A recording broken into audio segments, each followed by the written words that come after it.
Je crains qu'on ne découvre un peu tard qu'on n'a pas assez de maîtres d'ouvrage, pas assez d'ingénieurs, en tout cas de gens capables de porter tous les projets que l'on pense utiles justement dans les années et les décennies à venir.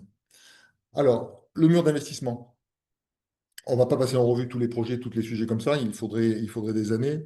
On s'est appuyé pour nos travaux sur deux rapports, l'un en France qui a été élaboré par M. Pisani-Ferry et remis à Elisabeth Borne en 2023, et un autre de septembre 2024 qui a été remis à la présidente de la Commission européenne et qui a été élaboré par Mario Draghi.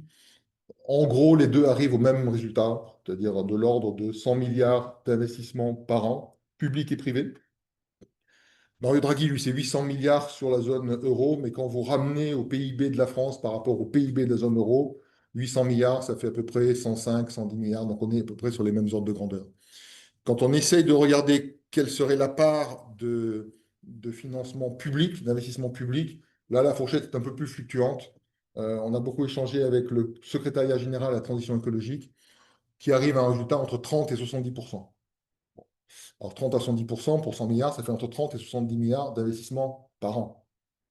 C'est assez colossal parce que si je vous donne le chiffre d'affaires aujourd'hui de la filière des travaux publics, c'est de l'ordre de 45 ou 48 milliards par an.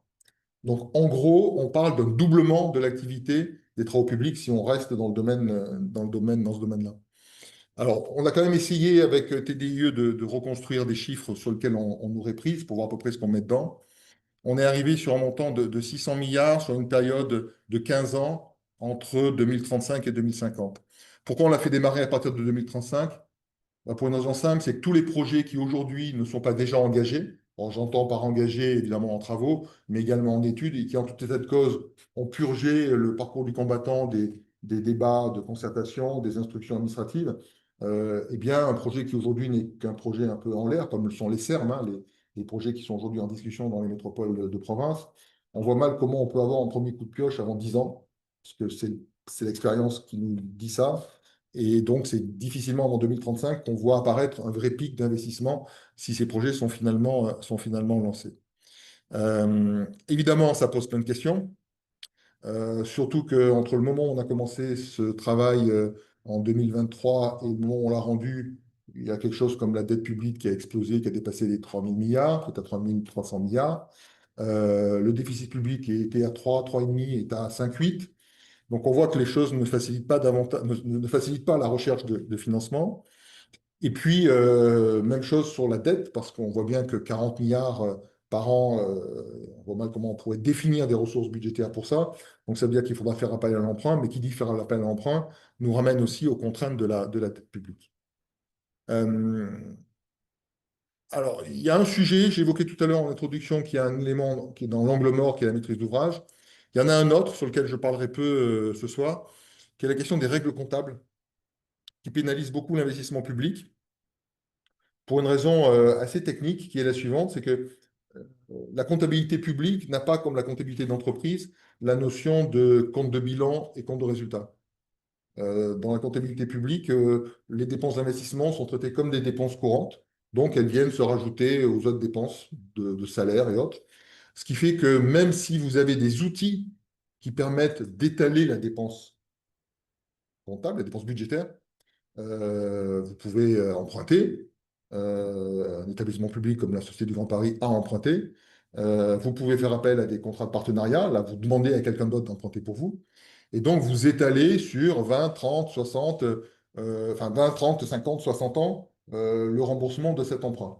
Bah, vous allez, en faisant ça, étaler dans le temps la dépense budgétaire, mais vous n'allez pas étaler la dépense comptable. C'est-à-dire que si vous empruntez 4 milliards pour faire tant de kilomètres de métro, de LGV ou de je ne sais quoi, eh bien, ces 4 milliards seront intégralement dans le déficit public de l'année, parce qu'en face, il n'y a pas de recette et il y a une dépense. Même si, in fine, cette dépense n'est qu'une dépense via un emprunt. Et donc, cette contrainte-là, on voit tout de suite à quel point elle va être très pénalisante dans une période où on va avoir une augmentation du volume d'investissement.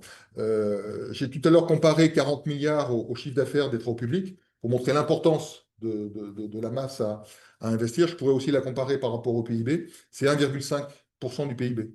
Donc, si on imagine quand même revenir à 3% quand même dans les 3-4 ans, on voit que le mur d'investissement qu'on aura dès 2035 c'est de nouveau se prendre 50% d'augmentation de la cible de 3%.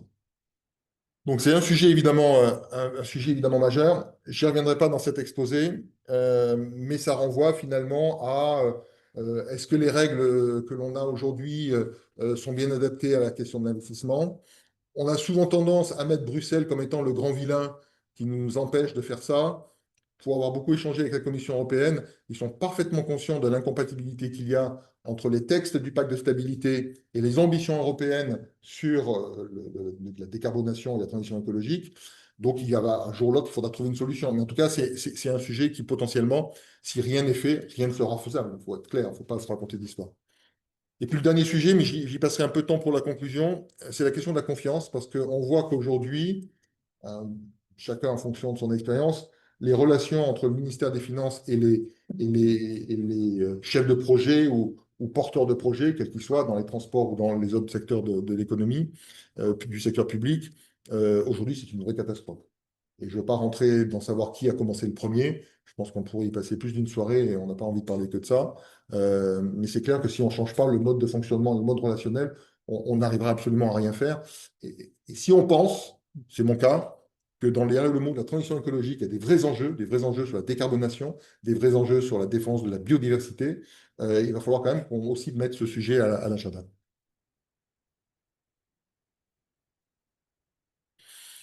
Les 600 milliards du rapport de TDIE se répartissent à peu près à moitié entre le volet transport, qui représente 275 milliards, un gros pôle relatif à la rénovation énergétique des bâtiments publics, 70 milliards, et puis un montant à peu près équivalent au transport, 255 milliards sur le secteur énergétique au sens large. J'entends par ça à la fois construire une nouvelle centrale nucléaire, remailler le réseau selon les programmes que RTE a déjà annoncés, la filière du combustible, puisque Orano a un projet de 40 à 50 milliards sur la Hague pour complètement moderniser des équipements qui ont bien joué un rôle, mais qui sont en bout de course.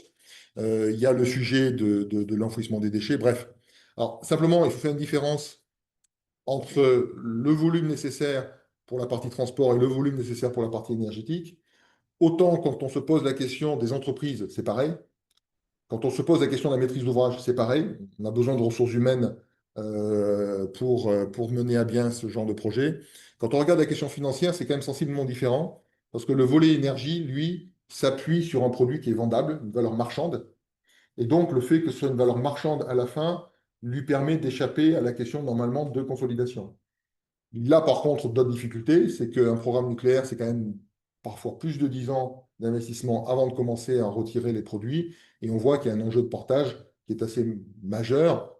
Je crois avoir compris en lisant la presse qu'aujourd'hui, l'idée est que l'État fasse un prêt à taux zéro aux industriels, à EDF. Mais on voit quand même que ce sujet est aussi un élément important de l'équation de la transition écologique. 275 milliards d'euros à trouver en 15 ans entre 2035 et 2050 pour les transports au sens large. Si je prends l'effet de levier de la Société du Grand Paris, la Société du Grand Paris, elle a un flux qui est indexé à peu près sur l'inflation de 800 millions d'euros par an pour financer entre 42 et 45 milliards. Je dis entre 42 et 45 milliards en euros courants, ben on saura par définition à la fin quand on aura l'inflation complète. Si j'utilise ce ratio de 800 millions pour 42 à 45 milliards, ça veut dire qu'à contrario, pour pouvoir réaliser les 275 milliards d'investissements dans le domaine des transports, il faudrait un flux à partir de 2035 compris entre 4,8 et 5,2 milliards. C'est ça l'enjeu, entre guillemets, avec évidemment derrière, une conséquence, c'est que comme ce flux, il sert à lever de la dette, ça veut dire que pendant 50 ans, ce flux, il est gelé. Il n'est pas gelé pendant 15 ans, il est gelé pendant 50 ans, le temps de portage des investissements, enfin le temps de portage et le remboursement de la dette qui est levé pour ces investissements. Donc voilà un peu le point de départ en termes de chiffrage. Si déjà à ce stade-là, il y a des questions avant d'aller plus loin. Oui. D'accord. Si, c'est là. Ok. Voilà. Ma question, c'est parce que là, tu cites à la fois le secteur énergétique et le secteur des transports, mais est-ce qu'il y a aussi des secteurs, je ne sais pas, par exemple l'eau, est-ce qu'on doit faire des digues, des barrages, des réservoirs, des choses comme ça? là, je vois rien du tout. Donc, est-ce que tu peux aller un peu plus loin pour voir s'il y a aussi autre chose en dehors de l'énergie, quoi? Il y a plein de sujets. La question de Didier, c'est est-ce qu'on a bien tout pris en compte? La question est non, on n'a pas tout pris en compte. Tu évoques la question de l'eau, la question des digues, il y a la question de manière générale de ce que j'appelle le durcissement des réseaux. Parce que durcissement des digues pour les voies navigables, durcissement des réseaux ferroviaires, durcissement des réseaux départementaux, c'est un vrai sujet. L'Association des départements de France en a fait son colloque en janvier, sauf que quand on pose la question combien, personne ne sait. On peut faire des calculs de coin de table. Si on arrive à 2 ou 3 milliards, je pense des réseaux départementaux, peut-être 5 milliards, par rapport à 275, on voit qu'on est dans l'épaisseur du trait. Mais il est clair que les besoins sont probablement au-delà de ces 600 milliards, c'est évident. On a essayé de travailler avec des choses qu'on a arrivé à identifier pour les raisons que j'ai indiquées tout à l'heure. C'est que déjà, cette notion de mur, pour bon nombre d'acteurs qui étaient dans le groupe de travail, ce n'était pas une évidence. Le mur était une vision, on va dire, un peu à l'ancienne des ingénieurs des ponts qui veulent construire, construire. Mais il y avait une doute en disant, mais finalement, la transition écologique, c'est d'abord des comportements. Donc, on a d'abord dû démonter ce raisonnement en disant, les comportements, oui, mais changer un comportement, si on n'a pas l'infrastructure qui est derrière, on voit bien qu'on n'arrivera pas. La question de l'énergie décarbonée étant l'exemple le plus simple pour montrer qu'on a besoin de ces investissements. Mais tu as raison, on n'a fait qu'une estimation. Je rappelle encore une fois la fourchette que nous a donnée le secrétariat général à la transition écologique, c'était entre 30 et 70%. Nous, avec 40 milliards d'euros par an, on est à peu près à 40%. On est plutôt dans la fourchette basse. Oui, Par définition, vous n'avez pas l'impression très ferme. Par définition, les investissements pour la résilience, ils vont être insuffisants. Ça va être une variable d'ajustement, parce que on ne pourra pas dimensionner les infrastructures au pic. Donc, il faudra faire des choix, faire des scénarios, ce qu'on pourra se permettre, ou ce que le système peut se permettre pour être autoporteur, et on choisira de résister à X jours en règlement total, des incendies, donc, de toute façon, on va le mettre. il y aura une hiérarchie aussi en disant mais peut-être que sur mon ensemble du réseau, je veux simplement endurcir 10%, considérant que 10%, j'assure des fonctions vitales. Donc, on voit bien qu'après, quand on rentre dans la granulométrie des décisions, on est loin d'avoir fait le tour de la question. Une autre question qui était plus proche, oui. Bonjour. Oui, et je pensais aussi aux terminaux, et des gros CAPEX pour les terminaux, l'adaptation des terminaux. Terminaux métalliers, qui est en train de ce qui va être infrastructure portuaire. Ça fait partie aussi Ça fait partie aujourd'hui des zones qui n'ont pas été chiffrées dans l'exercice, bien sûr. Bien sûr. Oui. J'imagine que derrière les estimations d'investissement, il y a des hypothèses techniques. Financer un bus ou financer un réseau ferré, c'est pas une non plus. Donc, qu'est-ce qui a été retenu là-dedans? Est-ce qu'il y a la marge de. Tu peux imaginer la marge de manœuvre là-dedans, où finalement, quels que soient les grands choix techniques, l'un dans l'autre, continuera toujours autour d'investissement de cet ordre-là. Alors, il y a un peu de marge parce qu'on a pris des ordres de grandeur.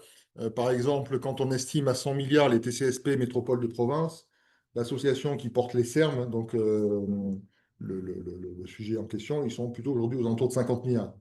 Donc on voit qu'on a fait quand même des arrondis assez significatifs parce que justement, il y a des zones d'ombre dont on n'est absolument pas capable d'apporter la moindre estimation. CSP plus en site propre, etc., ou tramway, RER, etc. Évidemment, C'est pas pareil. Performance un peu. C'est pas la même chose. C'est pas la même chose. Et encore une fois, revenons au point de départ. Le but n'est pas de faire un catalogue des projets qui sont pris en compte. On aurait été incapable de le faire, sans parler du fait qu'on rentre inéluctablement dans une machine à broyer les moindres idées que sont, mais comment on les classe les uns par rapport aux autres. Là, on était simplement en train de dire, bon, on voit bien qu'il y a un truc qui va être gros. C'est quoi les grandes données macroéconomiques sur le plan financier, sur le plan humain, pour avoir l'espoir de pouvoir le faire. Déjà ça. Après, le chantier est à faire, j'en suis bien conscient. Dans le même sens, moi aussi, je suis surpris par le chiffre de 100 milliards. Là, quand j'entends le chiffre j'ai la Société du Grand Paris, j'ai une chiffre à 100 milliards, vu tous les efforts qu'on a déjà fait, c'est le transport en commun de province, ça me paraît gigantesque. Alors, c'est gigantesque, oui et non. Si on regarde aujourd'hui le Grand Paris Express, c'est à peu près 50 milliards si j'additionne les projets les projets que sont non seulement Grand Paris Express, mais également les projets comme EOL, comme un certain nombre d'infrastructures ferroviaires qui ont été financées. Et puis, il y a déjà une ligne 19 qui est aujourd'hui dans les esprits. Bon, donc on n'est pas à fin de bout. Le raisonnement, il est éminemment critiquable, mais aujourd'hui, l'Île-de-France, c'est à peu près 35% des zones denses sur le plan urbain en France. Donc, il y a, en termes de territoire, si on raisonne en disant, c'est dans les zones denses qu'on a un enjeu de concentration demain des mobilités, parce que c'est là où on a envie que le développement se fasse, si on ne veut pas continuer à tartiner les zones agricoles, les zones urbaines. Donc, le raisonnement éminemment critiquable, c'est de dire, bon, si on a fait un tiers avec un grand projet ambitieux comme le Grand Paris, des territoires denses, et qu'on a encore les deux tiers à aménager. Voilà. Donc, encore une fois, c'est des ordres de grandeur et pas et le chiffre aujourd'hui qui est remonté des collectivités locales est plutôt au niveau de la moitié dans les projets sur Augustin. C'est pas grave. La suite. Je continue. On continue. Est-ce qu'il y a des travaux Pardon. qui sont faits dans d'autres pays européens? Question, est-ce qu'il y a d'autres travaux dans les autres pays européens? J'en sais rien. Je ne sais pas. Je sais pas. Mais c'est sûr que les besoins humains et les besoins, parce que si on repart sur le chiffre comment il s'appelle, de, de Draghi, c'est effectivement un montant qui est, enfin une clé de répartition qui est à peu près analogue sur tous les pays européens. Les enjeux d'investissement sont, alors, les natures peuvent être différentes, mais en tout cas, les besoins sont à l'échelle européenne. En tout cas, c'est ce que le rapport de Draghi a confirmé. La transition écologique dont tu parles, c'est donc le logement, les transports, l'énergie, mais c'est tout, quoi. Enfin, c'est la décarbonation. La question, c'est quel est le périmètre de la transition écologique? Je répète les questions parce qu'apparemment, elles ne passent pas forcément. C'est à la fois la décarbonation et ce qui peut être nécessaire pour la transition écologique, pour la protection de la biodiversité. Et aujourd'hui, l'élément le plus palpable qu'on peut quantifier pour la protection de la biodiversité, c'est la concentration urbaine.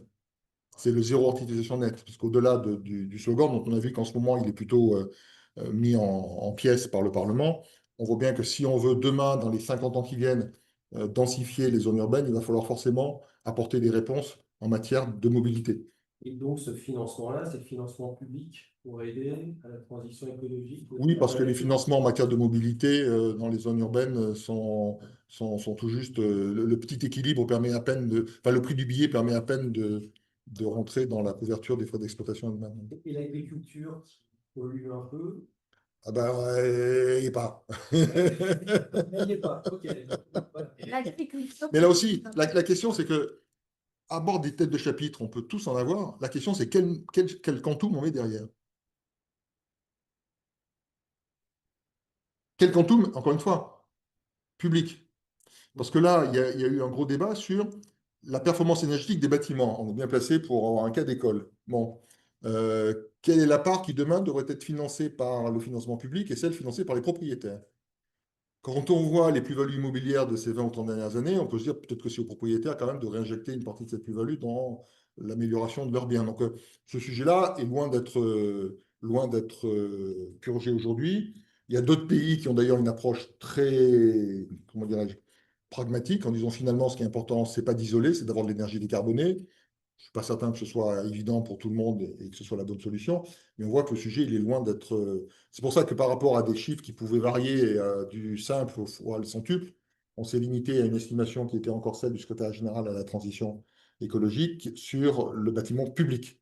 Parce que là, le propriétaire, de toute façon, c'est une personne publique, donc il faudrait bien que ce soit d'argent public qui le traite. Mais rien que ce sujet-là, ça fait l'accordéon.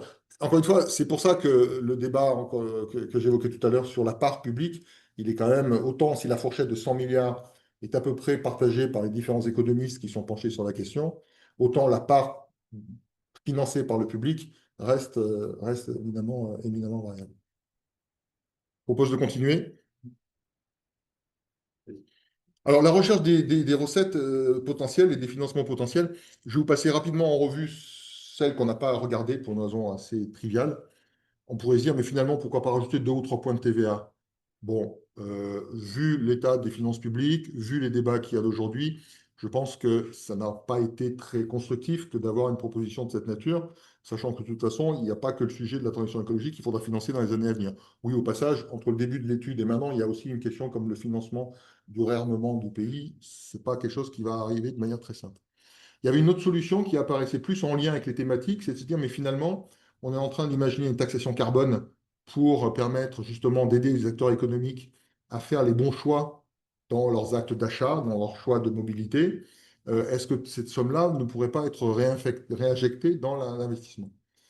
Alors, premièrement, ces outils ne sont pas encore complètement déployés, loin s'en faut. Donc, c'était un peu difficile de brosser une affectation très volontariste. Mais surtout, on voit bien poindre une question d'acceptabilité qui est assez majeure. C'est le même problème que la question de la TICPE et d'augmentation de la TICPE au moment des Gilets jaunes. D'un point de vue économique, la taxation carbone pour donner aux acteurs économiques un élément d'arbitrage entre les bonnes et les mauvaises solutions. Concrètement, plus c'est carboné, plus vous allez payer cher. Encore faut-il avoir les moyens. Et le surcoût pour le pouvoir d'achat que va représenter cette taxation, il va peser en pourcentage beaucoup plus fort pour les faibles revenus que pour les gros revenus. Donc tous ceux qui ont travaillé un peu le sujet nous disent la même chose. Il va falloir redistribuer massivement une grande partie des sommes qu'on va pouvoir ainsi récupérer. Donc ça fait une deuxième zone d'incertitude. Et puis la troisième, que j'aurais presque envie de dire, elle suffit à elle toute seule, c'est que le propre d'une fiscalité carbone, c'est d'aider à choisir le bon produit, la bonne décision, la moins carbonée. Bon. Dans un monde parfait où les objectifs de 2050 seront atteints, il est raisonnable de penser que les sommes qui seront perçues seront beaucoup moindres qu'aujourd'hui. Or, l'enjeu de la recette financière qu'il faut quelque part préempter, c'est d'être capable de financer des emprunts qui vont être levés de 2035 jusqu'à 2050 et qu'on va rembourser jusqu'en 2080. Donc, il faut aussi trouver une forme de recette et de ressources qui a la résilience pour qu'elles ne disparaissent pas un beau jour, parce que il y a un exemple de recette qui va profondément diminuer dans les 20 ans qui viennent, c'est la TICPE. La TICPE qui est assise sur les carburants, on voit bien, elle remporte quand même de l'ordre de 35 milliards. On voit bien que la question de son renouvellement va se poser un jour. On va pas en parler aujourd'hui, on va en parler après, mais on voit bien que ce n'est pas quelque chose de durable sur lequel on peut construire. Donc finalement, qu'est-ce qui restait une fois qu'on a balayé un peu toutes les idées les plus variées? Bien, il y a celle que dans cette maison, nous avions soulevée en 2016-2017, dans un numéro de PCM, c'est de dire, mais au fait, qu'est-ce qu'on fait à la fin des concessions autoroutières? Il y en a d'autres qui ont répondu à cette question depuis bien longtemps, c'est les villes qui ont des concessions de parking. Dans les villes qui ont des concessions de parking, comme par hasard, à la fin des concessions, le parking ne devient pas gratuit. Et il reste à peu près le même prix. Alors que les coûts d'entretien sont peut-être les mêmes, mais les coûts d'amortissement, de remboursement de la dette, etc., ont disparu. Donc la différence, c'est une source de revenus pour la collectivité locale en question. Il y a eu des recours de la part d'associations de consommateurs. L'avis du Conseil d'État a été unanime. La valeur économique, la valeur comptable est peut-être arrivée à zéro, parce qu'on est arrivé à la fin de la concession, mais la valeur économique, elle, est toujours là. Vous pouvez toujours vous garer dans le parking, et demain, vous pourrez toujours rouler sur l'auto. Donc le point de départ de notre réflexion, c'était de dire, mais il faudrait peut-être ouvrir ce chantier-là, et c'est ce qu'on va essayer de faire dans les minutes qui suivent. Oui. Alors évidemment, la première des questions va être l'acceptabilité sociale. Aujourd'hui, ce n'est pas un sujet que j'ai trouvé très approfondi dans le cadre de la conférence des financements. Bon, en même temps, est-ce qu'on pouvait l'approfondir, sachant que de toute façon, ça sera quasiment dans les dernières années que la question va vraiment se poser avec une certaine sévérité. Mais il est clair que c'est un des sujets pour moi les plus sensibles sur lesquels il faudra mettre le poids du corps politique, parce que la question ne tombe pas sous le sens. On peut raisonnablement avoir l'espoir que c'est plus facile de continuer à payer sur une autoroute où on a toujours payé que de commencer à payer une taxe sur une route qui était gratuite. Ça, tout le monde aujourd'hui l'admet volontiers, mais ça va quand même rester le sujet principal. Dans les multiples questions qui ont été posées sur lesquelles je vais passer rapidement, la question est de dire, mais est-ce qu'il ne faudrait pas augmenter les réseaux routiers? Est-ce qu'il ne faudrait pas en profiter pour dire, mais mettons les péages sur un réseau plus grand? Là aussi, je pense que si on veut avancer sur le principe de base qui est de dire, continuons à payer là où on payait aujourd'hui, il ne me semble pas raisonnable de vouloir ajouter 5000 ou 10 000 kilomètres de route en disant, bah tiens, profitons-en pour les mettre aussi sous le coût du péage. Une question aussi importante qui est le rôle des collectivités locales dans cette réforme. Moi, j'ai en tête que lorsque l'État a approuvé à l'unanimité au Parlement l'écotaxe dans les années 2009-2010, il s'est retrouvé quand même fort seul en 2014, parce que peut-être il n'avait pas assez porté ça avec les collectivités locales. Peut-être que la question du partage de ces recettes serait un élément important si on veut que le consensus subsiste à une décision. Parce que c'est bien, on peut se faire plaisir en disant super, on a eu la décision qui va bien. Mais il faut qu'elle tienne une, deux, trois présidentielles, trois législatives, peut-être plus, parce qu'il peut y avoir des dissolutions. Donc on voit qu'il faut quand même un peu de résilience dans les actes et donc trouver un schéma qui embrasse le plus grand nombre. L'architecture des péages, j'y reviendrai plus en détail. Euh, on a travaillé avec les DIE un scénario qui est celui où, toujours dans cette logique de trouver un équilibre entre tous les acteurs, on est reparti sur un schéma de concession publique, comme l'étaient les SEMCA avant la privatisation en 2004, mais qui sous-traite l'exploitation et la maintenance au secteur privé. Dit en des termes financiers, ça veut dire que le risque industriel de performance, il est pris par le prestataire, mais le risque économique, macroéconomique, le risque trafic, le risque PIB, le risque baril du pétrole, il est pris par la personne publique, mais qui garde le bénéfice des dividendes quand il y en a. Et l'expérience a montré que sur 25 ans, à part le Covid, il n'y a pas eu beaucoup d'événements macroéconomiques. Et donc la question, ben, combien on peut espérer? Alors là aussi, j'y reviendrai plus en détail, mais pour commencer à vous donner un ordre de grandeur, on était parti sur un volume de 16 milliards de chiffre d'affaires par an en 2036, 2037, c'est-à-dire à la fin de la dernière concession. Les concessions vont se terminer les unes après les autres entre 2031, décembre 2031, et décembre 2036. Bon, aujourd'hui, le péage rapporte à peu près 12 milliards et demi. Il rapportera, selon les études qu'on avait faites, de l'ordre de 16 milliards. On verra plus tard que l'État, dans les documents qu'il a distribués pour les assises, enfin pour la conférence de financement, était aux alentours de 15. Donc on est très proche de l'État. Positive suivante. Alors qu'est-ce que c'est qu'un péage? Un péage est composé de trois parties. Il y a ce qu'on appelle communément la redevance d'usage. C'est la partie de l'argent que l'on paye qui va à l'infrastructure. Alors, ça couvre aussi bien euh, le coût de l'entretien, le coût du sel, le salaire des petits bonhommes orange ou des petits bonhommes jaunes. Ça couvre le coût de la dette, le remboursement de la dette, pardon, le coût financier. Ça couvre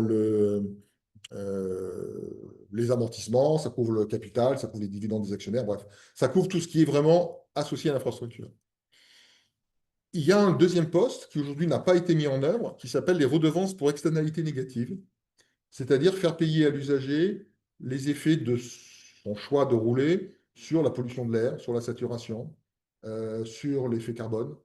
Et ces redevances pour externalités sont codifiées avec des valeurs unitaires et plafonnées dans un document qui s'appelle la directive Eurovignette, qui en fait encadre beaucoup les choses sur les poids lourds et laisse beaucoup de marge de manœuvre sur les voitures légères. Mais alors, contrairement à une idée reçue, Eurovignette n'est pas tant que ça un frein, mais plutôt un texte comme l'administration européenne aime bien en faire pour aider.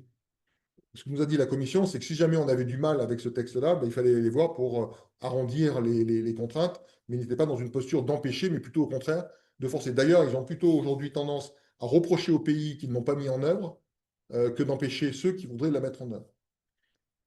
Pourquoi la France ne l'a pas mis en œuvre? Parce que justement, elle a encore cet héritage des années 50 du réseau autoroutier où les péages, on verra tout à l'heure, sont à des niveaux très supérieurs, enfin, à peu près comparables à ce qu'on pourrait espérer avec les redevances pour externalité.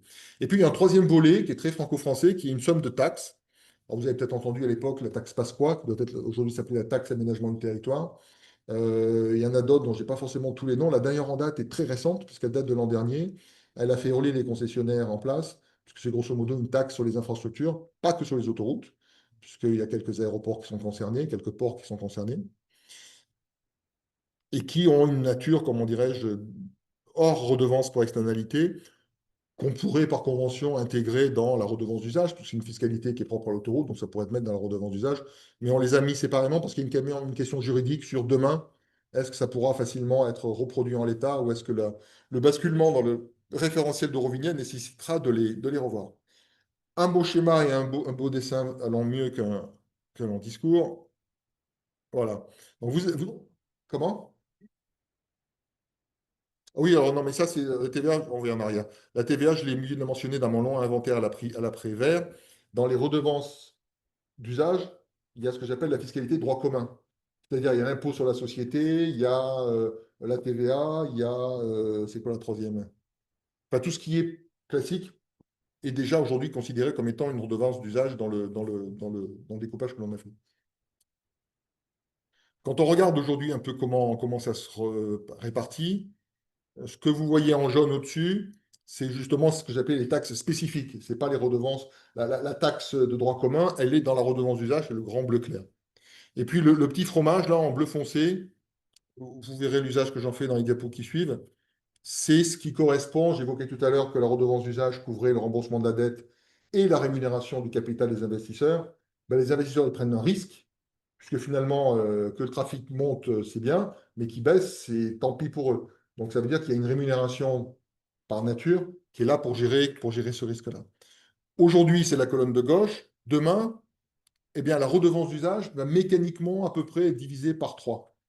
Pourquoi? Parce que toute la part de remboursement d'un réseau qui a été construit progressivement depuis les années 50, elle n'a plus lieu d'être, puisque la valeur comptable est égale à zéro. La dette a été remboursée, les investisseurs ont récupéré leurs capitaux, le concessionnaire rend les clés. Donc la valeur comptable de l'infrastructure à ce moment-là, elle est nulle. Sa valeur économique n'est pas nulle, puisqu'encore une fois, l'État concédant sera en droit de dire je repars sur un péage, mais la part qui peut être justifiée comme liée à l'usage, encore une fois au sens du droit européen, eh bien, elle sera à peu près égale à 30% de ce qu'elle est aujourd'hui. Ça veut dire que si politiquement on veut maintenir les péages au même niveau qu'ils seront juste à la fin des contrats, eh bien, c'est là qu'il faudra utiliser la boîte européenne d'Eurovignette pour ajouter les redevances pour externalité. Donc voilà à peu près le mécanisme entre avant et après. L'usager, lui, paye le même péage, mais il paye le même montant dans ce schéma-là, dans cette hypothèse-là. Par contre, les affectations sont radicalement différentes, puisque dans ce cas-là, 70% n'iront pas dans le périmètre de l'éventuel futur concessionnaire. Alors, diapositive suivante. L'un des éléments clés des conclusions de la démarche en cours Ambition France Transport, c'est effectivement déjà de confirmer l'intention de continuer à garder des péages au même niveau. Et puis, deuxième élément clé, c'est est-ce qu'on garde ou pas le modèle concessif? Au stade des réflexions, j'ai plutôt l'impression que à ces deux questions, la réponse va être oui. Oui, parce que tout le monde fait le même raisonnement que nous en disant mais où est-ce qu'on va trouver des recettes? Pas non plus, personne n'a une recette magique pour cela. Et puis la concession a quand même donné satisfaction parce que quelque part, elle donne un cadre contractuel qui permet à l'usager d'être plutôt satisfait du résultat. Les baromètres et les sondages menés aussi bien par l'État transport que par les autres sociétés concessionnaires sont assez unanimes sur le sujet. Et donc, on voit que les flux vont être potentiellement dirigés d'une manière assez différente. La redevance d'usage, elle, ben, elle va être dirigée vers les sociétés concessionnaires, comme elle était aujourd'hui. Pas de différence. Par contre, la partie jaune, c'est là où il va y avoir un grand débat, une grande foire d'empoigne, parce que les besoins sont multiples. Et ces taxes, par nature, elles peuvent être orientées vers le budget général, elles peuvent être orientées vers le ferroviaire, elles peuvent être orientées vers les routes gratuites, elles peuvent être orientées vers les collectivités locales. Et c'est là qu'il va y avoir un débat pour l'avenir, pourquoi la couleur jaune est un petit clin d'œil. Ah oui. Oui, mais c'est le vrai. Enfin, je l'ai dit tout à l'heure, je le redirai 20 fois d'ici la fin. Le vrai sujet va être évidemment l'acceptabilité jusqu'au bout et surtout le portage politique pour le rendre acceptable. Donc, la reconstruction, on peut la faire comme ça, on continue. Quand on regarde les péages d'aujourd'hui, on prend 1 € et on regarde comment il est réparti. On voit à peu près deux gros tiers et un petit tiers.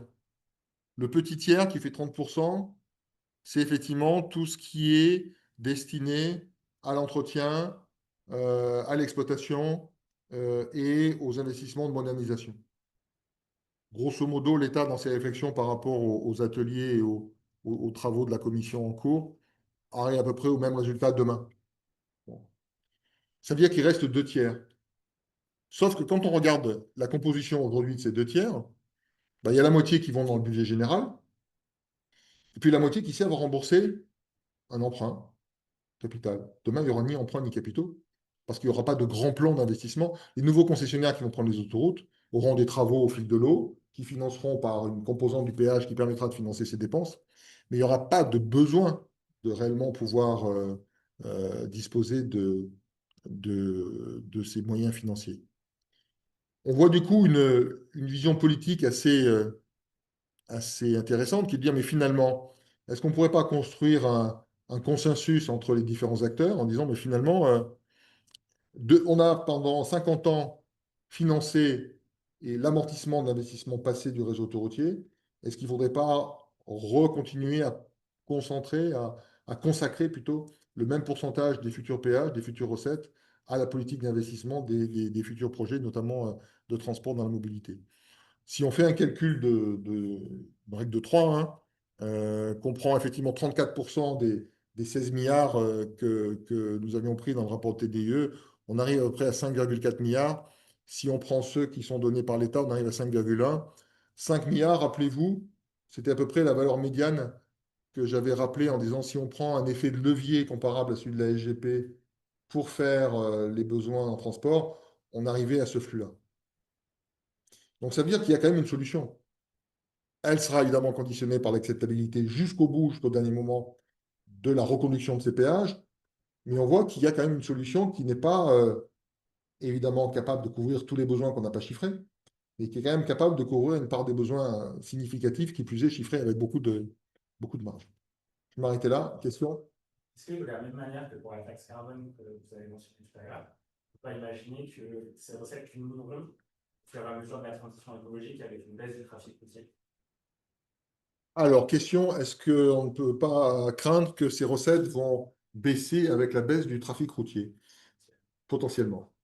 Moi, déjà, la baisse du trafic routier, j'ai du mal à la projeter parce que même quand on fait des hypothèses très volontaristes de doublement du fret ferroviaire, par exemple, ça veut dire qu'on va passer de peut-être 90 à 80%. Donc, et le temps qu'il faudra pour faire les infrastructures pour encaisser ce doublement, on aura l'effet de développement qui va probablement manger ces marges de manœuvre-là. Je n'aurais pas envie de dire, c'est plutôt l'inverse. On risque d'avoir besoin du ferroviaire pour réduire en pourcentage la part modale consacrée à la route si on ne veut pas avoir à réaliser de nouvelles autoroutes.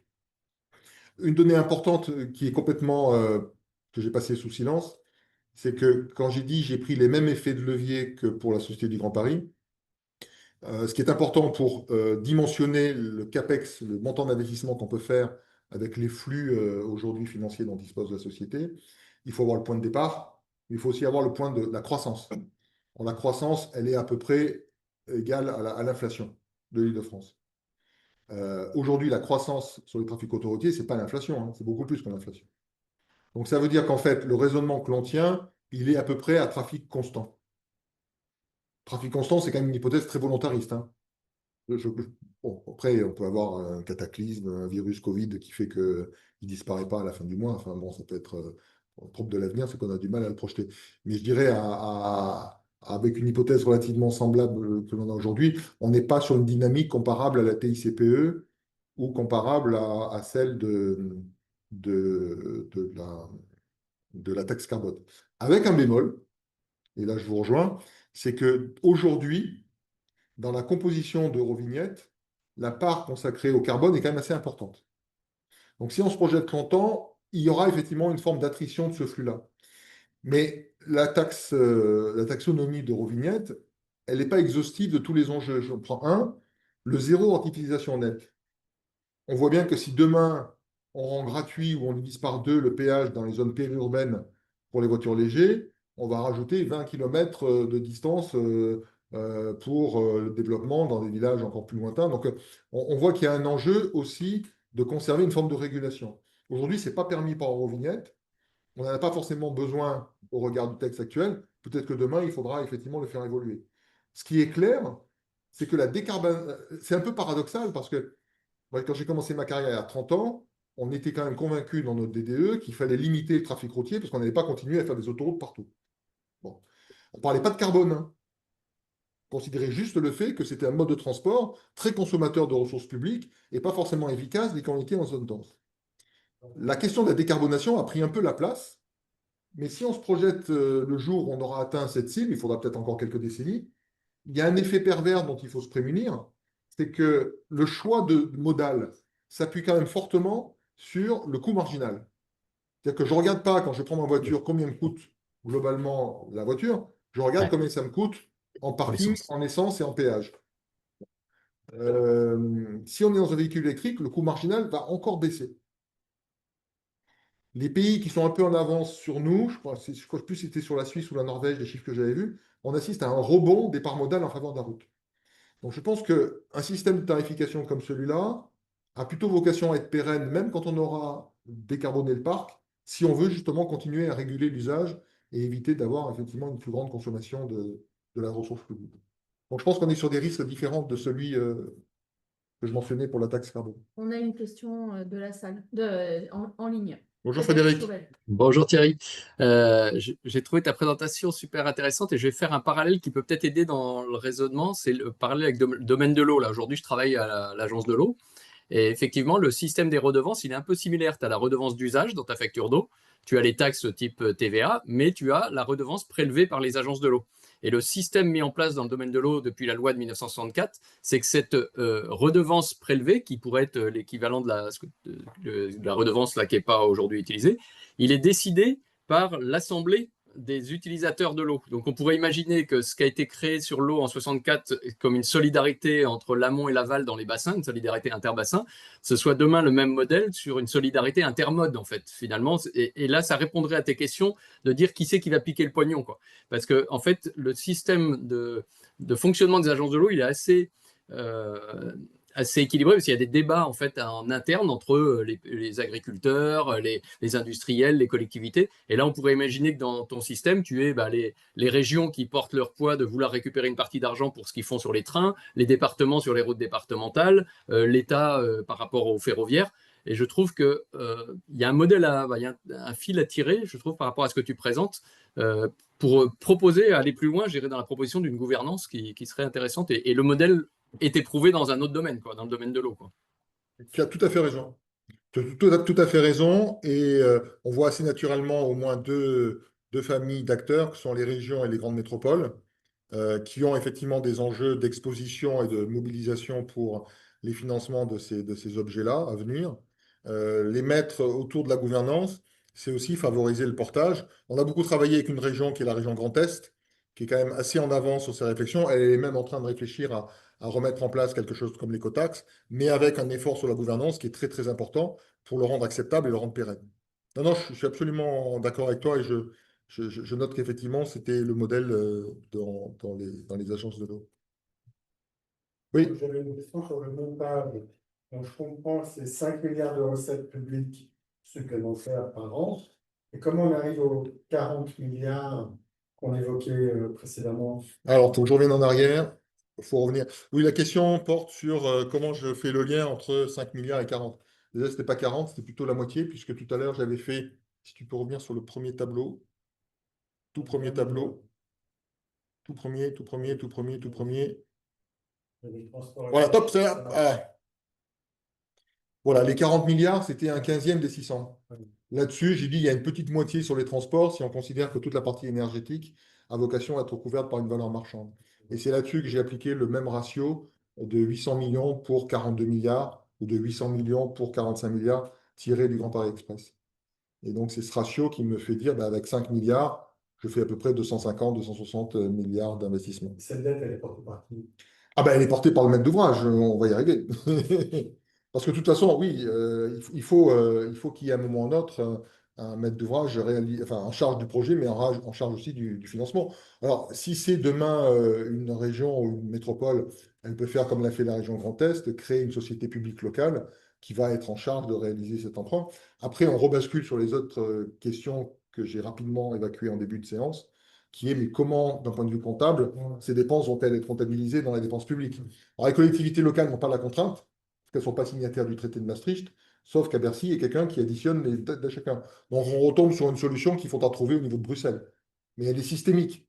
Et là, pour le coup, tous les pays de la zone euro sont confrontés. Dit autrement, de la même manière que, de manière un peu forte et ferme, je disais, on ne fera rien en France sur la transition écologique en termes d'investissement si on n'a pas résolu cette question comptable. Mais de la même manière, il n'y a pas 1 milliard des prévisions de Draghi qui sera fait au niveau de l'Union européenne. Donc le sujet est quand même assez systémique. Mais en tout cas, pour revenir sur la question du calcul, il était uniquement fait sur la part a priori adossable qu'à des finances publiques. Alors, si on continue, les montages. J'évoquais le montage de la concession. Alors, évidemment, dès qu'on commence à entrer concession, on rentre dans un sujet d'une grande sensibilité. Je pense que vous comprendrez assez vite pourquoi. Est-ce que c'est une concession publique ou une concession privée?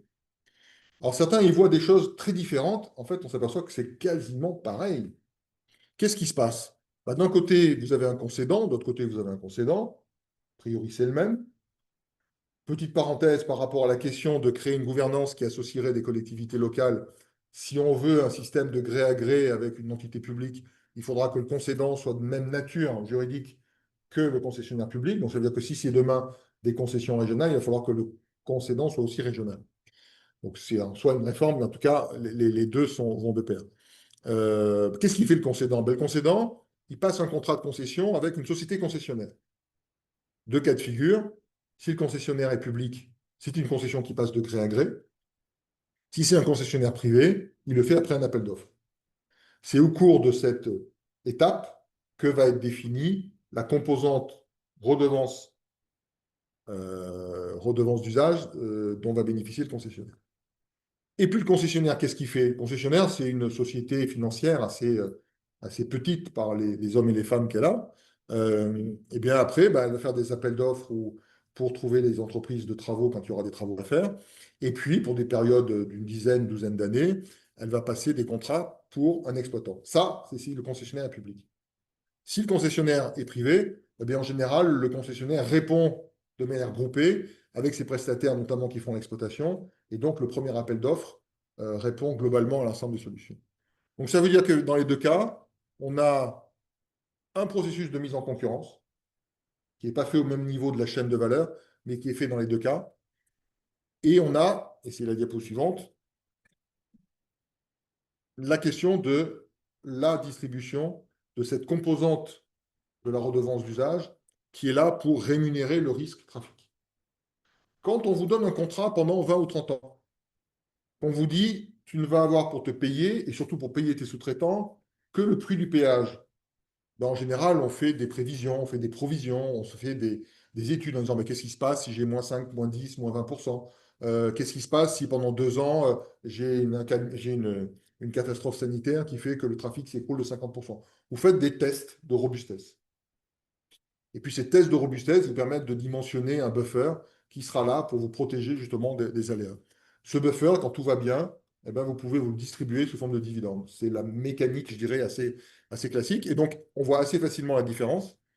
Dans le cas d'une concession privée, le montant qu'on a évalué à peu près à 20% de la redevance d'usage, qui est soit à peu près 1 milliard, vient dans les poches de l'actionnaire. Alors au passage, il y aura eu l'impôt sur les sociétés qui en aura pris 250. Mais en tout cas, c'est un flux qui vient vers l'actionnaire privé. Et diapositive suivante, vous n'y verrez pas beaucoup de différence, si ce n'est que la couleur du concessionnaire change. C'est que dans le cas d'un concessionnaire public, eh bien, vous avez le même montant, avec là aussi potentiellement le même impôt sur les sociétés. Alors, est-ce que ça change fondamentalement les choses entre l'un et l'autre? J'aurais envie de dire, sur toute la partie jaune, ça ne change absolument rien. Sur toute la partie qui pourra être réaffectée vers le ferroviaire, les transports urbains, etc., c'est totalement indifférent. En revanche, TDIE a fait un très bon travail de remise en perspective de toutes les polémiques depuis 10 ans. Bon, concessionnaire privé, c'est quand même pas la chose la plus populaire. Le péage, qu'il soit populaire ou pas, c'est une chose, mais le fait que ça aille dans un concessionnaire privé a montré quand même une forme de réticence et de critique assez forte.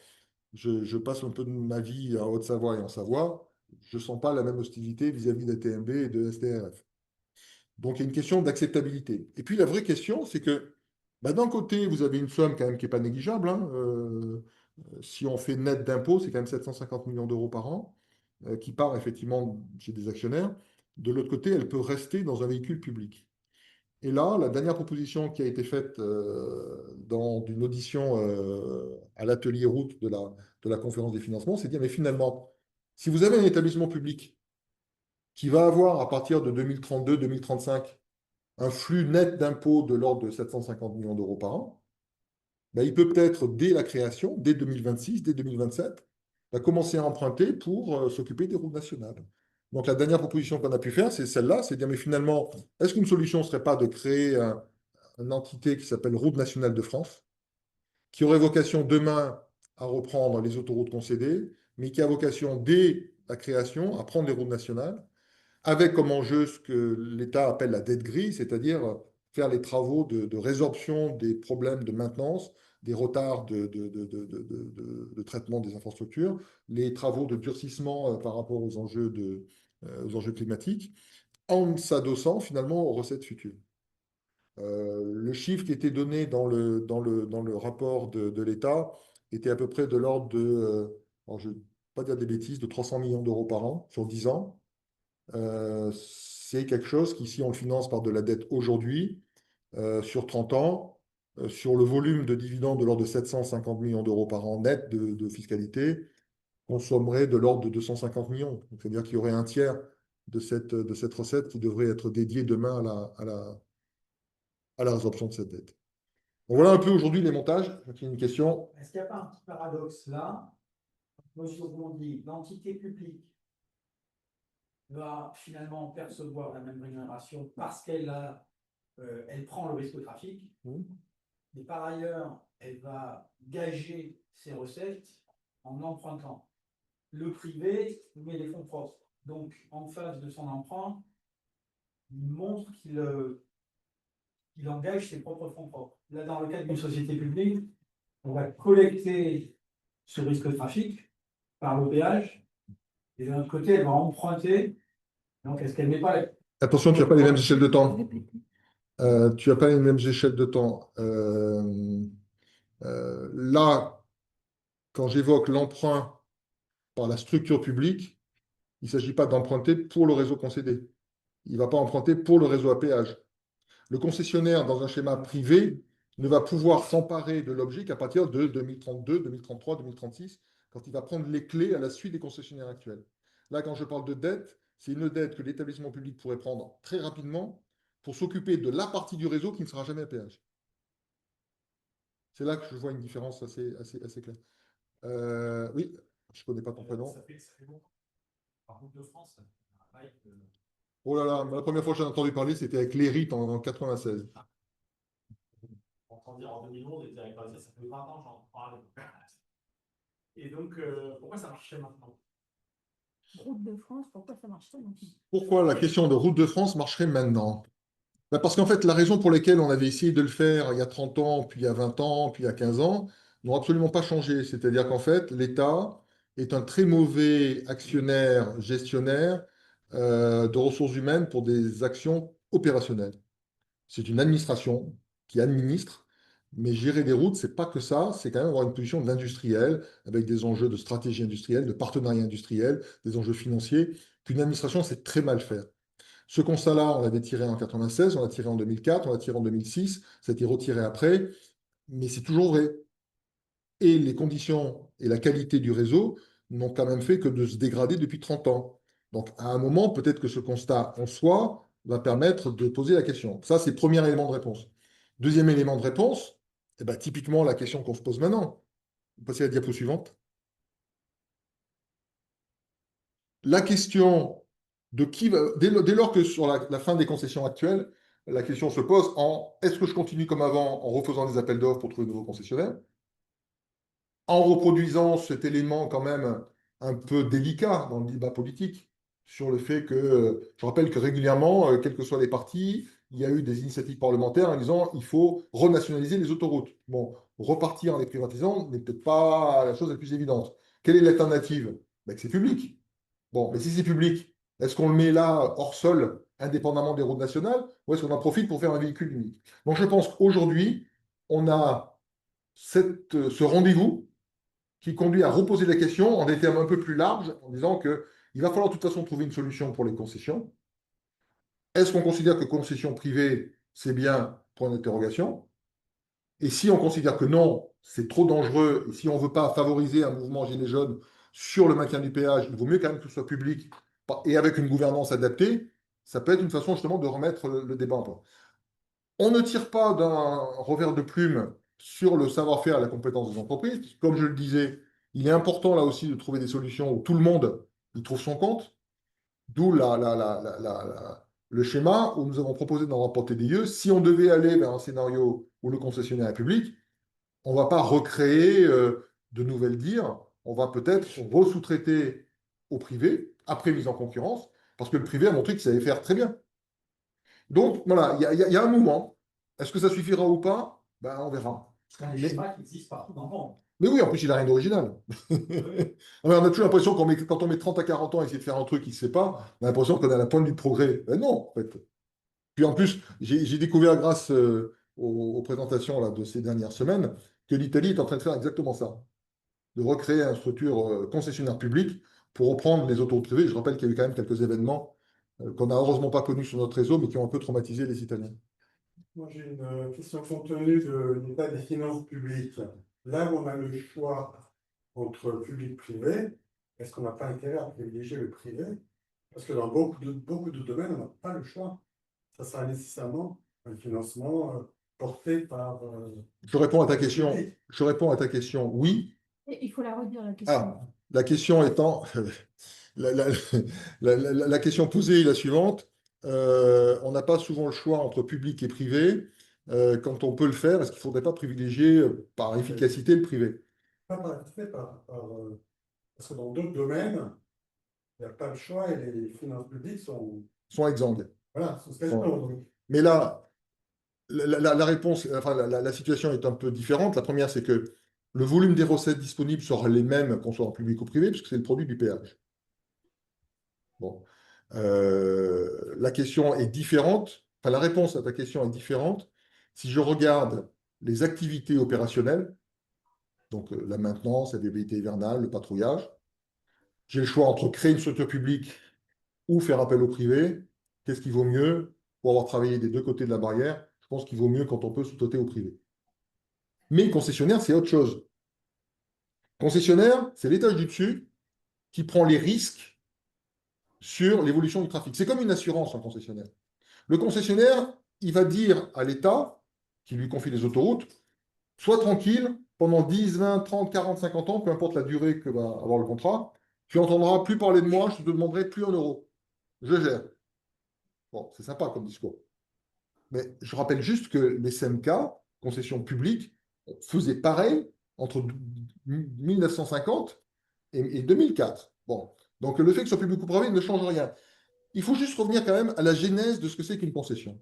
Une concession, c'est une entreprise à qui on confie des risques. Quelle est la différence? On confie des risques à quelqu'un si ce quelqu'un est capable de gérer ces risques. Est-ce qu'un concessionnaire privé, donc en fait des actionnaires privés, puisque dès lors que va mieux porter les risques qu'un acteur privé public? Oui, oui, mais non, mais la question. Quand on peut déléguer la mission, Je vais porter, pas le faire. je vais porter la question autrement. Est-ce que l'assurance, est-ce que l'État prend une assurance contre le vol? Non. Est-ce que l'État prend une assurance contre. Il assume. Ouais. Il ne va pas payer une prime pour un risque qu'il est capable d'assumer. Mais est-ce qu'il assume pas déjà beaucoup de risques? Il les assume de toute façon. La première règle qu'on apprend quand on fait des concessions, c'est on doit attribuer le risque à celui qui le gère le bien. En quoi est-ce que le privé gère mieux le risque de trafic que le public? Qui fait les filières concurrentes? Qui fait l'État? Qui gère la macro, enfin, qui subit la macroéconomie? Donc, de toute façon, le public gérera ce risque au final. Oui, oui, j'ai fait.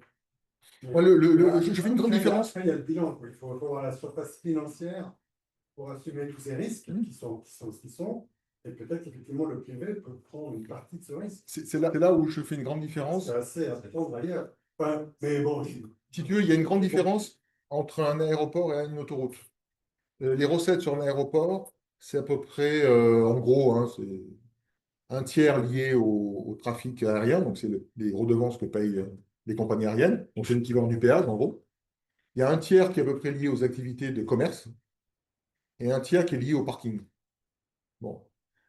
Confier une concession aéroportuaire à quelqu'un qui en a une dizaine, une vingtaine à travers le monde, qui est capable d'aller chercher la compagnie low cost irlandaise, islandaise pour venir rajouter 3 avions par semaine, qui est capable de revoir la conception de l'aéroport pour que les gens consomment 10% de plus, qui est capable d'avoir une politique commerciale pour qu'on préfère prendre sa voiture que le bus ou le taxi. Bon, vous considérez que ce n'est pas une bonne idée, mais il est certainement meilleur que ça pour le faire. Ça rapporte.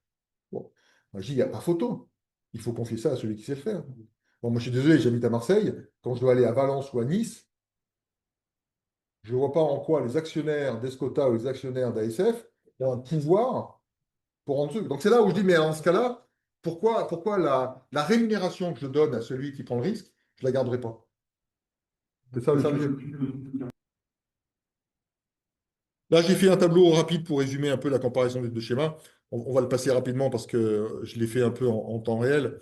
Mais on voit qu'entre les deux, les choses sont quasiment identiques. La différence finale, c'est finalement ces questions de dividendes. Est-ce que je considère que ces dividendes sont suffisants pour rémunérer mon risque? Mais là, j'ai envie de dire, bah, il n'y a qu'à les définir comme il faut. C'est une négociation de gré à gré entre l'État et sa filiale publique. Donc, on n'est pas dans un sujet où on prend des risques démesurés. La question, c'est de le quantifier au bon niveau. Diapositive suivante. Alors, on a vu qu'on avait à peu près une solution pour trouver des flux. Pardon, oui, vas-y, une question. Ça va. Ça, Diapo. je crois que dans le système de ces nouvelles concessions, finalement, le risque de trafic est conservé par l'État. Par la structure publique portée par l'État. Ou une région. Pourquoi des concessions aussi longues que 20 à 30 ans? Parce que généralement, les concessions, elles sont liées à la durée d'amortissement des emprunts. Or là, il y a, enfin, moi, je ne comprends pas pourquoi on fait des concessions beaucoup plus courtes. On ne comprend pas pourquoi elle serait beaucoup plus courte ou beaucoup plus longue. Ah ben ça, c'est pas mon fait, hein, je suis d'accord. Oui, alors la question, c'est pourquoi y aurait-il des durées de concession différentes entre le cas privé et le cas public? Moi, je pense que les concessions privées devraient être sur la même durée que les concessions publiques. Mais ce n'est pas la préconisation qu'a fait l'autorité de régulation des transports. Elle a souhaité que les concessions privées, si on devait partir sur une concession privée, il fallait prendre des concessions très courtes pour avoir des renouvellements fréquents. Oui. Et ben, Ah, que c'est pas assez court? 20, 30 ans? Ah oui, peut-être, oui, il faudrait même. D'accord, oui. Bah, j'ai déjà court par rapport à 50, mais bon. Oui, oui. parce que généralement, la durée de concession est liée à l'amortissement des infrastructures. Et là, Mais il n'y a pas que ça. Il n'y a pas que ça. Il y a pas que... La question posée, c'est pourquoi avoir des durées longues sur des concessions où il y aura très peu d'investissement? Et la réponse que j'apportais, c'est de dire il n'y a pas que la question de l'amortissement financier, il y a aussi la question de la politique de maintenance. La politique de maintenance, c'est est-ce que je gère bien mes routes et est-ce que je fais les gros travaux au bon moment? Si j'ai une durée très courte, bah, je vais tirer la corde, puis me dire ah, c'est le contrat d'après qui fera les gros renouvellements. Ah oui, mais c'est pour ça que Au moins deux aussi. Oui, voilà. Il faut 14 ans au moins. Oui. Voilà. Si on arrive sur des concessions qui sont effectivement relativement long terme, là, vous mentionnez que les investissements sont moindres par rapport à avant. C'est des projets qui sont pas utiles, des infrastructures existent. La question initiale que vous mettez en avant, c'était la question de la consolidation dans les comptes publics. Il y a un problème d'un point de vue budgétaire, puisque en France, on a cette façon d'interpréter la norme Eurostat, qui est une intégration ouverte, comme je fais mesure, il faut dégrader le budget du montant d'investissement quand il est fait. Mais si l'investissement est moindre, pourquoi est-ce que la question de la consolidation devient un problème, sachant que le problème initial était quand même d'investissement dans la voie? Alors la question posée est pourquoi y aurait-il un problème de consolidation vu que le niveau de... Ah, je ne vois pas si bouge en même temps. Non, non, bouge pas en même temps. Pourquoi y aurait-il un problème de consolidation si on a un volume d'investissement plus faible que dans les anciennes concessions? En fait, la question est quand même beaucoup plus simple dans le cas présent. Quand j'évoquais le problème de consolidation, c'est plutôt pour tous les projets qui sont à faire dans le cadre de transition écologique dans le domaine transport collectif. Dans le domaine autoroutier, qu'on ait beaucoup d'investissements ou pas, on est quand même dans un dispositif où le volume de recettes marchandes, via les péages, est très largement supérieur à la moitié des dépenses. Dépenses intégrant les amortissements financiers. Hein. C'était le cas avant, ça sera encore plus le cas demain. Et c'est tellement moins le cas demain, et c'est toute l'astuce de la solution où on met dans le même épique, pardon, à la fois les futures concessions à péage, mais également les routes nationales, c'est que du coup, on peut dégager des marges d'investissement, donc de lever de la dette, et donc d'avoir des coûts financiers, qui, même s'ils vont augmenter ils vont dégrader le ratio couverture entre recettes commerciales et- et dépenses, ils vont quand même ne pas modifier l'équilibre des 50%. Donc, je dirais, la question clé, enfin, le problème clé de consolidation que je mettais en avant au début, c'est vraiment pour les investissements à venir dans les transports collectifs. Regardez un exemple, hein, la concession Tours-Bordeaux, qui a été faite dans un modèle privé, ben, elle s'est retrouvée concédée parce qu'elle avait à la fin 51% de subvention publique. Donc, effectivement, quand il y a beaucoup, beaucoup d'investissements et qu'on n'arrive pas à avoir un équilibre par les péages pour couvrir la dette, on peut avoir ce genre de problème. Là, c'est clair qu'on ne l'aura pas demain. Je crois que l'ordre de grandeur, c'est 800 millions d'euros d'investissement par an que le rapport de départ avait donné à l'atelier comme étant le volume de recettes annuelles qu'il faut dégager pour investir et étalé dans le temps. Donc, en fait, c'est un peu comme pour ceux qui sont familiers avec ça, les loyers de gros renouvellement dans les contrats de partenariat. Il n'y a pas de la dette pour faire un contrat de partenariat. Il y a un flux annuel. On met de côté dans un compte. Et puis, quand on en a besoin, hop, on procède à l'investissement. Donc, les concessions, on a de la chance. Dans le cas routier, ça rapporte assez pour ne pas avoir à consolider. Et encore une fois, j'en profite pour insister, le fait que ce soit public ou privé n'a pas d'importance pour la consolidation. La règle d'Eurostat, c'est est-ce que les recettes sont supérieures à la moitié des dépenses? Que la construction soit publique ou privée. Encore une fois, SEA, l'ISEA a consolidé, qui était privé, alors que RFF, qui était public, ne consolidait pas. Au moins au début. Parce qu'après, ces dépenses ont un peu augmenté. Oui, il y avait une autre question? Le schéma, c'est un gros épi, peut-être à l'échelle nationale, et des sous-concessions régionales. Alors, là, c'est là où après, tout est ouvert. Est-ce que c'est un EPIC? Est-ce que c'est plusieurs EPIC? Est-ce que c'est un EPIC au sens national? Est-ce que c'est une SPL au sens régional? Est-ce que c'est l'État seul? Est-ce que c'est l'État avec les régions? Est-ce que c'est... Après, Si on veut faire jouer un rôle aux régions, il faut bien qu'à un moment, il y ait des ensembles à l'échelle de leur territoire, pour qu'elles puissent aussi gérer Oui. d'autres modes, etc. correctement. La question est comment décliner localement cette organisation entre un EPIC national ou des structures régionales.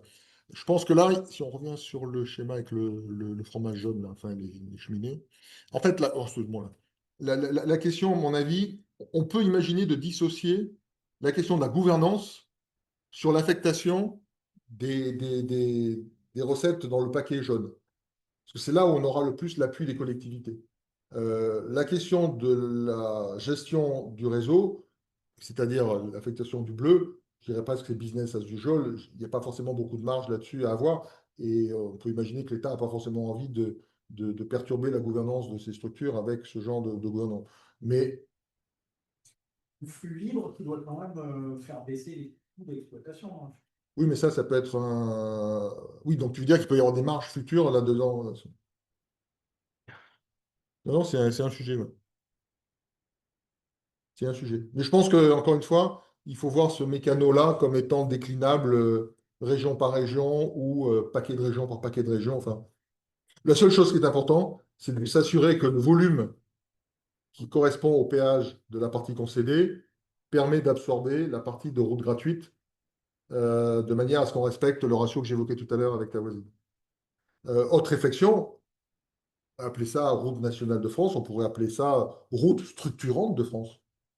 On pourrait réintégrer des départementales, la rocade de Lyon, qui est un truc métropolitain ou départemental, pour imaginer que ce soit dedans. Enfin, on voit que le mécano est. Après, la question, c'est est-ce que si on veut avancer vite, on fait simple ou compliqué, quoi. Mais en tout cas, on voit qu'il y a une certaine richesse. Il y a même une région qui a, dans un cahier d'acteurs, proposé qu'on mette du ferroviaire dans l'établissement. Ça va loin, mais ça préempte exactement ce que tu décrivais, ce que tu pressentais. C'est qu'à terme, cet objet va gagner de l'argent plus que ce qu'on peut imaginer au regard du passage en free flow. Comment cet argent est-il réinjecté dans le système global de la mobilité? Je sais pas quelle heure il est. Il est 52. C'est arrêté, hein. Maîtrise d'ouvrage, l'angle mort que j'évoquais tout à l'heure. Si on fait un ratio, 40 milliards d'euros par an d'investissement, c'est 10 fois la Société du Grand Paris. 10 à 20 fois, parce que les gros projets, ça ne gère pas de la même manière que des petits. Donc, il y a quand même un vrai enjeu de ressources humaines, hein. Pour info, 80%, 85% des gens que j'ai recrutés à la Société du Grand Paris venaient des entreprises publiques et privées. Il y a quand même un sujet de maîtrise d'ouvrage public. Ce qui n'est pas étonnant, puisqu'on a arrêté la machine à fabriquer des conducteurs d'opération. Et on a eu quand même un volume d'affaires à travers les contrats plans qui a quand même fondu depuis 20 ans. Donc, vouloir avoir des ambitions, c'est bien, mais ça pose inévitablement la question de comment on va le faire. Alors, il y a des réponses, hein. Il y a des établissements publics comme la SNCF ou la RATP qui ont gardé un noyau dur assez important. La SGP est partie quand même à vitesse nulle, hein, de personnes. Donc, il a fallu créer une équipe de milliers de personnes. Mais ça demande là aussi de l'anticipation. Il y a des modèles qui sont peu utilisés aujourd'hui, mais qui ont donné pleinement satisfaction. Je pense au mandat de maîtrise d'ouvrage, dont RFF, avant d'être réintégré dans la SNCF, avait beaucoup fait usage. Voilà, donc pour les jeunes femmes et les jeunes hommes que vous croisez qui ont envie de faire un maître d'ouvrage, vous pouvez les encourager à dire il y aura du boulot pour vous. Par contre, où est-ce qu'il faut aller, c'est un peu la question. Mais moi, j'ai pas mal réagi pour ceux qui suivent les réseaux sociaux sur LinkedIn, là, sur les propos de ministère des Finances qui relançaient les PPP comme étant la solution pour financer, on va dire, gratis. Je ne comprends pas ce qui leur est passé par la tête. Par contre, je reste convaincu que les PPP, c'est une bonne solution pour créer la maîtrise d'ouvrage, mais privée. Après, il faut trouver un moyen d'abaisser les coûts, mais pour moi, l'un des enjeux majeurs de l'appel au privé des années à venir, ce n'est pas le financement, c'est la maîtrise d'ouvrage, c'est l'expérience des hommes et des femmes. Sachant que dans un bon nombre de projets que j'ai développés quand j'étais dans le privé chez Meridiam, les hommes et les femmes que j'ai embauchés dans les sociétés de projet, c'était des anciens collaborateurs qui étaient en DDE, hein. Ils ne sont pas fabriqués d'une manière différente, simplement on leur donne un outil différent. Comme par hasard, ça va beaucoup plus vite. Il faut se poser la question des outils, hein. L'usage de la conception-réalisation. Comment? Ah, mais c'est toute la chaîne, oui. Oui, là, j'ai mis l'accent sur la maîtrise d'ouvrage, mais c'est toute la chaîne. J'évoquais tout à l'heure le chiffre d'affaires en question, c'est à peu près doublement de l'activité des travaux publics. Quand on va voir un patron de boîte de travaux publics, il n'a pas commencé à anticiper ça, parce qu'il ne croit pas. Ce qui fait un très bon enchaînement avec la suite. Allez, on continue, hein. C'est qu'aujourd'hui, il y a quand même un problème majeur de confiance. Une jeune ingénieure ou un jeune ingénieur, avant de s'engager dans un projet fumeux qu'on lui promet pour demain, bah, il va quand même se dire, ouais, mais est-ce que ce projet va se faire? Bon, l'exemple est pavé de projets qui n'ont jamais été réalisés. Quand on demande aux usagers demain de continuer à payer la partie jaune, ben oui, mais où est-ce qu'il va cet argent? Donc on retombe sur la question de la gouvernance qui était évoquée tout à l'heure. Donc il y a un vrai enjeu de confiance entre celui qui paye et celui qui dépense. Il y a une question de visibilité pour les entreprises, une question de visibilité pour les intéressés. Et puis les collectivités locales, certaines s'autocensurent sur le projet en disant de toute façon, je n'aurai pas les financements. Bon, donc il y a un vrai enjeu si on veut être prêt en 2035. Et encore une fois, 2035, c'est dans 10 ans. 10 ans, c'est le temps aujourd'hui pour qu'un projet soit défini, soit assimilé, soit partagé. Et donc, la démarche qui a été lancée par le gouvernement, pour moi, elle est vraiment essentielle, elle est historique. Historique parce que, de toute façon, si on loupe le schéma de la rentrée, là, pour donner des consignes claires à l'administration, parce que l'administration, il va falloir qu'elle prépare la suite. Le premier dossier qui va arriver sur son bureau, c'est SANEF. SANEF, c'est décembre 2031. S'il faut organiser des appels d'offres, que ce soit pour choisir un concessionnaire ou que ce soit pour choisir un exploitant, il va falloir quand même le travailler. Bon, vous savez sans doute qu'entre l'année prochaine et 2028, il ne va plus rien se passer. Bon, bah, 2028, c'est un peu court pour être prêt en 2031. Donc, s'il n'y a pas une feuille de route assez claire qui permet à tout le monde de travailler dans le bon sens, enfin, dans le sens qui sera défini, je crains qu'on loupe le coche. Il y a un coche qui a été loupé en Espagne, hein, pour ceux qui se poseraient la question, et si jamais ça devenait gratuit, bah, je vous conseille d'aller tester Perpignan-Barcelone. Déjà, faites attention de ne pas être agressé. Vous avez des attaques de carjacking sur le réseau et sur les airs. Vous avez un état de délabrement avancé. Quand vous tombez en panne, bah, débrouillez-vous avec le garagiste du village du coin. Enfin, le service est devenu absolument... parce qu'il n'y a plus personne. Il n'y a plus personne derrière les caméras. Enfin, voilà. Bon. Et je crois qu'on va s'arrêter là. Non, ah oui, je l'ai dit tout à l'heure. Je pense qu'il va falloir aussi qu'on se reparle avec Bercy et qu'on redéfinisse les façons de travailler ensemble, parce que dans la façon dont c'est fait aujourd'hui, ça ne marchera pas. Pour moi, il y avait trois chantiers. Il faudrait quand même redéfinir une base commune pour dire qu'est-ce qu'un projet utile et comment on les classe. Parce que si on n'est pas capable de le faire, ça va être de nouveau la guerre de tranchées en permanence. C'est mon côté boy scout, hein, mais il faut quand même le faire, sinon. Il y a une question de maîtrise des coûts et des délais. Moi, je suis quand même assez estomaqué que le monde entier utilise, surtout le monde anglo-saxon, des contrats de conception-réalisation et qu'en France, la maîtrise d'ouvrage public l'utilise très rarement et très ponctuellement. Je rappelle que la loi MOP fait de la conception-réalisation un mode dérogatoire. Bon, quand la SNCF a voulu l'utiliser, ils ont voté une loi. Quand j'ai voulu l'utiliser pour la Société du Grand Paris, j'ai fait voter une loi. Il ne faut pas avoir l'épée de Damoclès d'un recours. Enfin, il faut savoir, on veut maîtriser les coûts et les délais ou on ne veut pas. Bon, le privé, il fait ça, naturellement, il ne fait même que ça. Donc je pense que si déjà on rentrait cet outil dans la boîte à outils, il ne s'agit pas de faire que des conceptions-réalisations, mais en tout cas qu'il ne soit plus frappé de cette condition suspensive qui dit il faut démontrer qu'on ne peut pas faire autrement.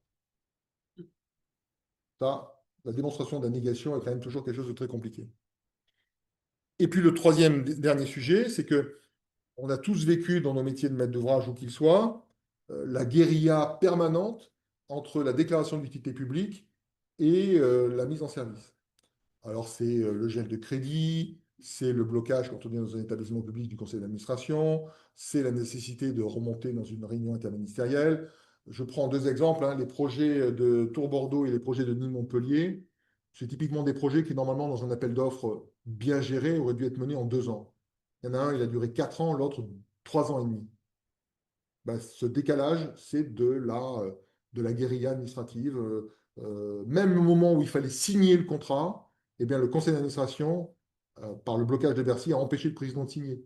Il a fallu organiser une rime entre les présidentielles et le deuxième tour des législatives. Je ne fais pas un dessin. Donc voilà, ça, c'est pas quelque chose de raisonnable. Et voilà, être capable d'avancer sur des outils plus contraignants pour le maître d'ouvrage, parce qu'en conceptualisation, c'est plus contraignant. Il faut savoir ce qu'on demande assez tôt, donc il faut le travailler. Et par contre, une fois qu'on l'a signé, on va au bout, on arrête les blocages en permanence. Vœu pieux, mais ce dont je suis convaincu, c'est que si on ne le fait pas, on peut toujours rêver, on ne fera pas le quart de la moitié des investissements nécessaires. Je vous remercie. Je peux te poser une petite Bien sûr, je t'en prie. une question de détail, hein, ça peut. Mais donc, de quel côté tu mets l'équipement de l'alimentation électrique des autoroutes? Est-ce que ça va être un problème considérable, ça? Qui va payer ça? Comment on va s'organiser là-dessus? Question posée sur de quel côté je mets l'équipement en électricité des autoroutes par rapport à la chargement des véhicules électriques, j'imagine. C'est ça, par rapport aux besoins d'électricité pour recharger les véhicules électriques. Oui, c'est les besoins des voitures électriques pour Ouais. se recharger. Ça représente Mais aujourd'hui, le modèle des moyens considérables. les modèles des recharges aujourd'hui est autonome, hein. Aujourd'hui, ce n'est pas les concessionnaires autoroutiers qui portent ces investissements, c'est les développeurs de bornes. Donc c'est EDF qui. Non, non, c'est c'est celui à qui on paye. Quand on paye l'électricité, c'est comme la station d'essence qui fait son. Je fais une différence. Est-ce que ça a été coupé dans le total que tu as présenté? Non, ce n'est pas dedans. Non, de la même manière, on n'a pas pris les projets, mais ils en parlent plus trop maintenant. Mais à une époque, les autoroutiers parlaient de besoins assez colossaux sur des solutions d'autoroutes électriques avec des caténaires, des troisième rails, des choses comme ça. Les trains, les camions. Des trains de camions avec des montants de 80 milliards d'investissements. Et ça a disparu du débat, ça. Ça a disparu du débat. Non, mais je pense qu'aussi, il faut regarder la rapidité. Tous les 6 mois, on fait des progrès d'autonomie sur les véhicules. Ces solutions avaient peut-être du sens il y a quelques années, mais aujourd'hui, je ne la sens pas. Puis là aussi, avant de la définir, il faudrait qu'on ait un consensus au niveau européen sur les parcs de véhicules. Aujourd'hui, je ne sens pas de transporteurs, enfin, je ne sens pas de fabricants de camions qui sont partis dans cette solution. Voilà, il fait tellement chaud que je propose de ne pas continuer démesurément les plaisirs et d'aller trouver la fraîcheur où on peut. Merci à ceux qui nous ont écoutés pendant ces presque 2 heures. Merci.